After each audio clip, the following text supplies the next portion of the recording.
बस अब आंखों को इंतजार है कि रोम के तारीखी शहर का नज़ारा करूं। इस बस राइड पर मेरा पहला स्टॉप है रोम का तारीखी कोलोसियम। कोलोसियम जो है ये एक ज़माने में कब्रिस्तान के तौर पर भी इस्तेमाल होता रहा और एक अंदाजे के मुताबिक इस कोलोसियम में तकरीबन 3.5 लाख इंसानों की जानें गई और ये गेम्स बड़े ख़तरनाक जानलेवा गेम्स हुआ करते थे और रोमन इंसानों और जानवरों के दरमियान लड़ाइयाँ होती थी, इंसानों और इंसानों के दरमियान लड़ाइयाँ होती थी।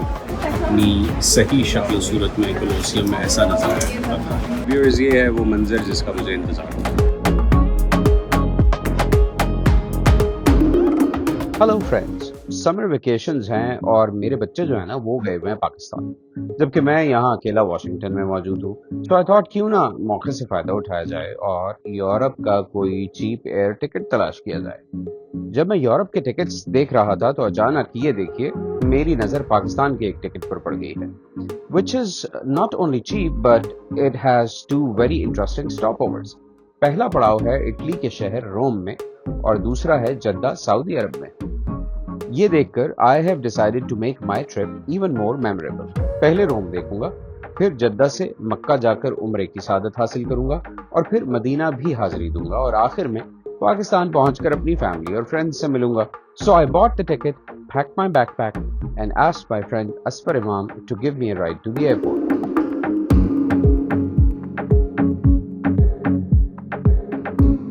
एयरलाइन यानी इटालियन एयरलाइन का टर्मिनल ढूंढना है, तो टर्मिनल हो रहा नजर आ गया।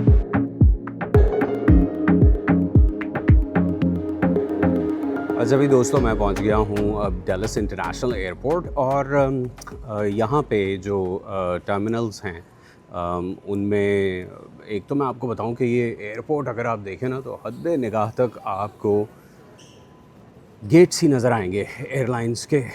मेरा नहीं ख्याल कि दुनिया का कोई भी ऐसा मुल्क होगा जिसकी फ़्लाइट यहाँ नहीं आती हो। मतलब ज़रा बड़ी स्टेटमेंट हो जाएगी, लेकिन बहुत कम ही मुल्क होंगे दुनिया के जिनकी फ़्लाइट्स यहाँ इस एयरपोर्ट पर ना आती हों। वैसे अनफॉर्चुनेटली पाकिस्तान की कोई भी एयरलाइन यहाँ नहीं आती। पाकिस्तान की जो इंटरनेशनल एयरलाइन है वो तो अमेरिका से रैप अप कर चुकी है, आप जानते ही हैं। तो PIA वैसे जब थी भी तो भी यहाँ नहीं आती थी। न्यूयॉर्क आती थी, डैलस आती थी, शिकागो आती थी, लेकिन यहाँ वाशिंगटन नहीं आती थी।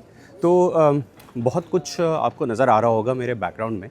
मैं कोशिश करता हूँ कि अब कैमरा टर्न करूँ और आपको दिखाऊँ कि ये टर्मिनल कितना बड़ा है और हद निगाह तक आपको यहाँ पर सिर्फ़ और सिर्फ एयरलाइन के गेट्स नज़र आएंगे।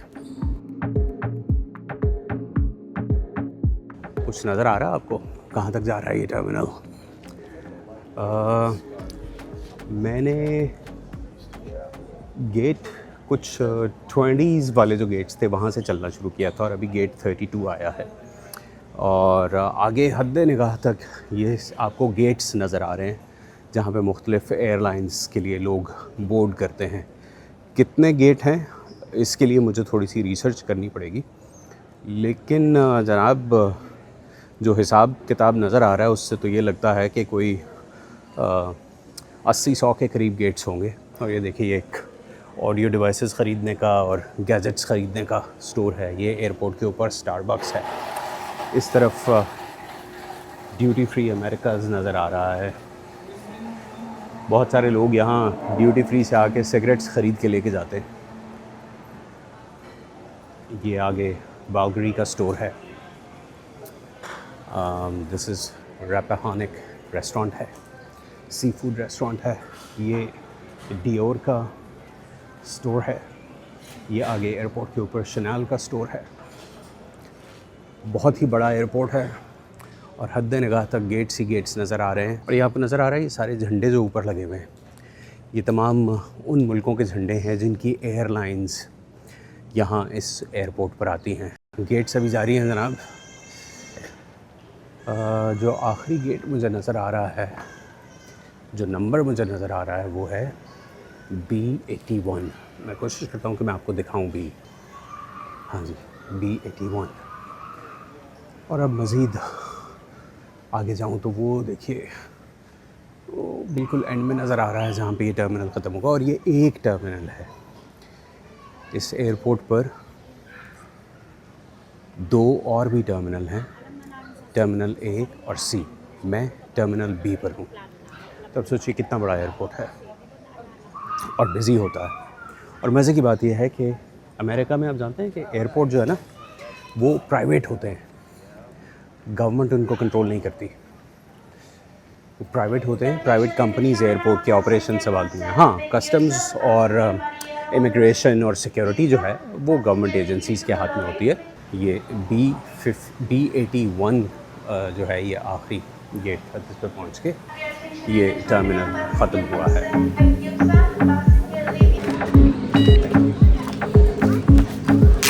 Thank you.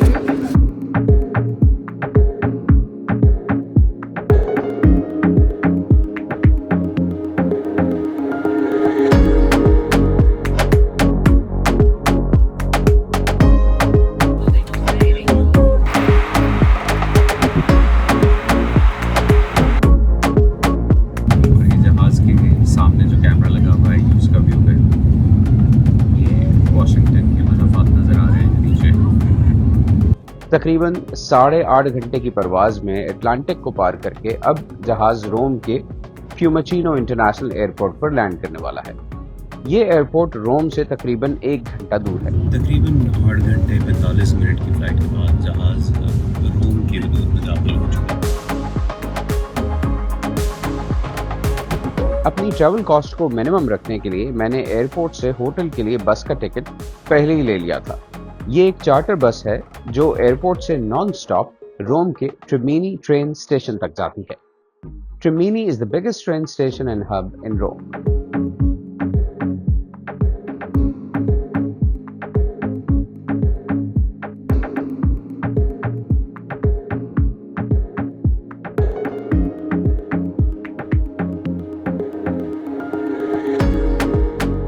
का ट्रेन स्टेशन है। देखिए यहाँ से मुख्तलिफ जगहों के लिए ट्रेन चलती हैं। ले जरा चला दिया। वैसे तो यहाँ टेम्परेचर इतना बुरा नहीं है, लेकिन धूप होने की वजह से थोड़ी गर्मी ज़्यादा ही लग रही है। अब इसकी रिसेप्शन होते हैं। Hello hello. ओके, तो मैं एलिवेटर के अंदर हूँ और अब मुझे जाना है 3rd फ्लोर पे। ये इज़ माय रूम। छोटा सा कमरा है, एक ही बेड है और ये साथ में इसके बाथरूम है। Can't complain, not bad. Shower है। तो बजट ट्रैवल ऐसा ही होता है जी। ये होटल जो है ये कोई बहुत 7 स्टार होटल नहीं है, 4 स्टार होटल है, but it was a good price. मेरे पास यहाँ सिर्फ एक ही रात है तो टाइम ज़ाया नहीं किया जा सकता। टू टूर द सिटी मैंने ओपन टॉप बिग बस का 1 दिन का टिकट भी खरीद लिया है। ये टूरिस्ट बसें ट्रिमिनी ट्रेन स्टेशन से ही चलती हैं। इन बसों पर बैठकर टूरिस्ट किसी भी स्टॉप पर उतर सकते हैं और दोबारा बैठ भी सकते हैं। तो मैं भी बैठ गया हूँ जी। बस अब आंखों को इंतज़ार है कि रोम के तारीखी शहर का नज़ारा करूँ।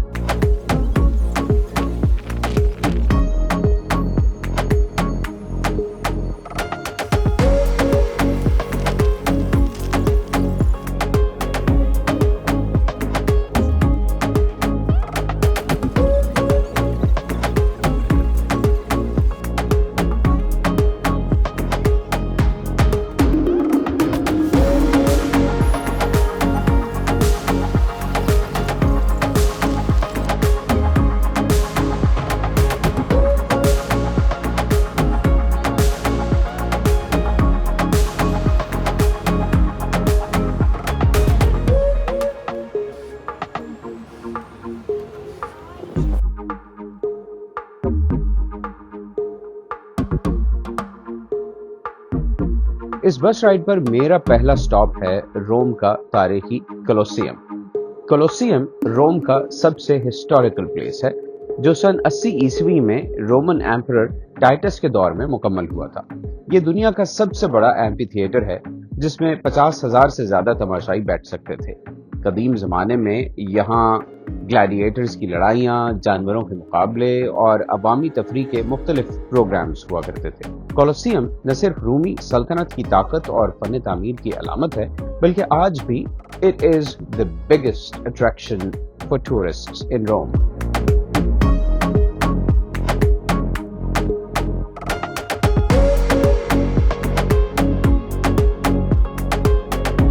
कोलोसीयम जब मुकम्मल हुआ था तो इसमें जो पहला गेम्स का फेस्टिवल स्टार्ट किया गया था वो तकरीबन 100 दिन तक जारी रहा था।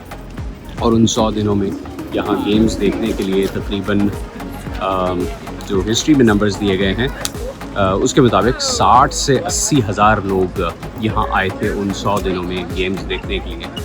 और ये गेम्स बड़े ख़तरनाक जानलेवा गेम्स हुआ करते थे और रोमन इंसानों और जानवरों के दरमियान लड़ाइयाँ होती थी, इंसानों और इंसानों के दरमियान लड़ाइयाँ होती थी। आपने अगर वो मशहूर ज़माना फ़िल्म देखी है द ग्लैडिएटर, तो उसमें भी आपने देखा होगा कि उसमें कोलोसीयम के मनाज़िर दिखाए गए हैं जिसमें फ़ाइटर्स या वॉरियर्स को अपनी जान बचाने के लिए दूसरों को हलाक करना होता था।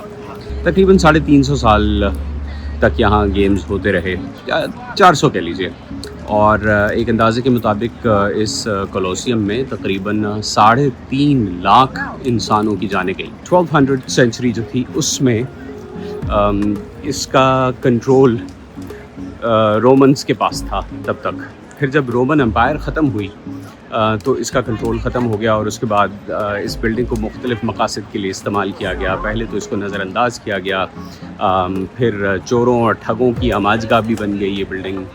यहाँ से जो कीमती पत्थर थे वो उतार लिए गए, जो दीगर कीमती चीज़ें थीं वो उतार ली गई। लेकिन फिर तकरीबन 1400 सदी जो थी उसमें इसका कंट्रोल कैथलिक चर्च के पास आ गया और कैथलिक चर्च ने इसको प्रिजर्व करना शुरू किया। जो कि मैं आपको पहले भी बता चुका हूँ कि इटली जो है उस पर एक अरसे तक चर्च का राज था, यानी पोप का राज था। तो तब इसको प्रिजर्व किया गया। और ये कोलोसीयम की अभी भी आपको आर्चेस जो हैं ये नज़र आ रही हैं, बेतहाशा हैं। बिल्डिंग हालांकि खासी डैमेज हो चुकी है, लेकिन फिर भी अगर हम इसको देखें, मैं ज़रा जूम आउट भी करता हूँ ताकि आपको नज़र आए। देखिए काफ़ी डैमेज हो चुकी है, लेकिन अभी भी बिल्डिंग बहुत ही अच्छी हालत में बरकरार रखी गई है और ये यकीनन रोम और इटली के लिए एक बहुत बड़ा वर्सा है।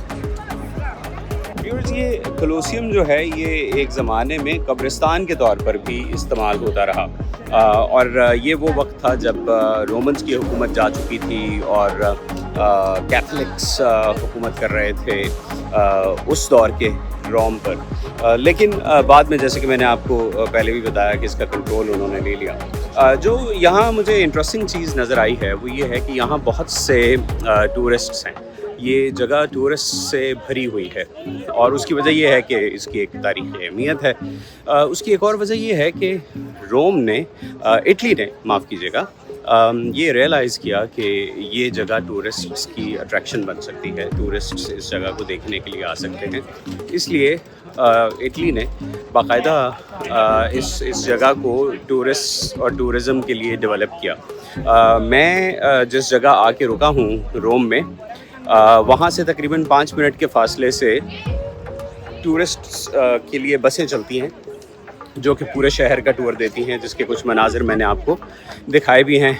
और ये जो मुख्तलिफ़ टूरिस्ट स्पॉट्स हैं वो बसें इन स्पॉट्स पर रुकती हैं और यहाँ लोग उन बसों से उतरते हैं। ये hop on hop off type की बसें हैं, यानी आप एक दिन का पूरा टिकट ले लेते हैं और जब दिल चाहता है उस बस से उतर जाते हैं और जब दिल चाहता है दोबारा उस बस पर चढ़ जाते हैं।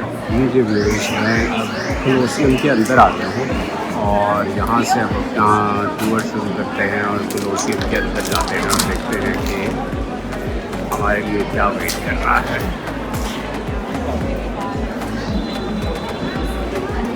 ये देखिए, ये एंट्रेंस है कोलोसीयम की। मैं इस वक्त इसका जो ग्राउंड लेवल है उस पर, और यकीनन यहाँ से ऊपर का भी रास्ता है। मैं कोशिश करूँगा कि वहाँ भी जाऊँ और आपको मज़ीद तस्वीरें दिखाऊँ।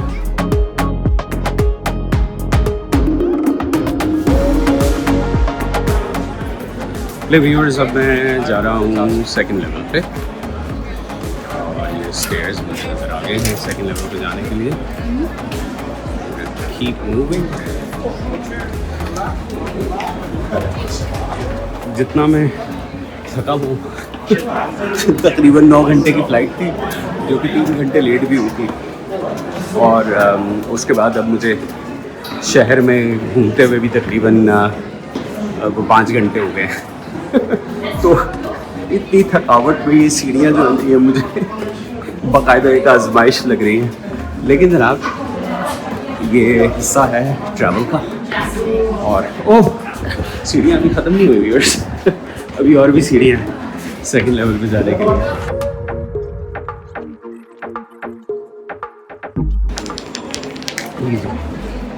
ये आ गया सेकंड लेवल।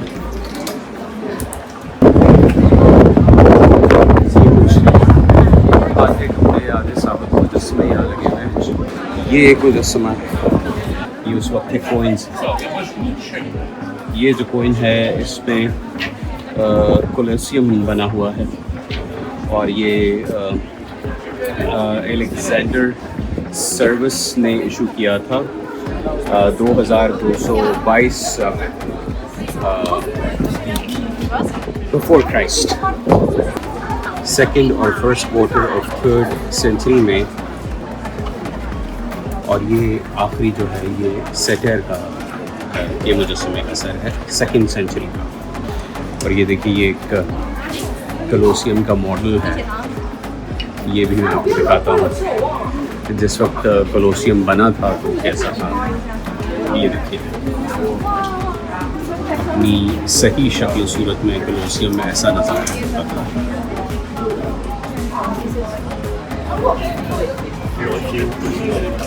को आगे बढ़ना है।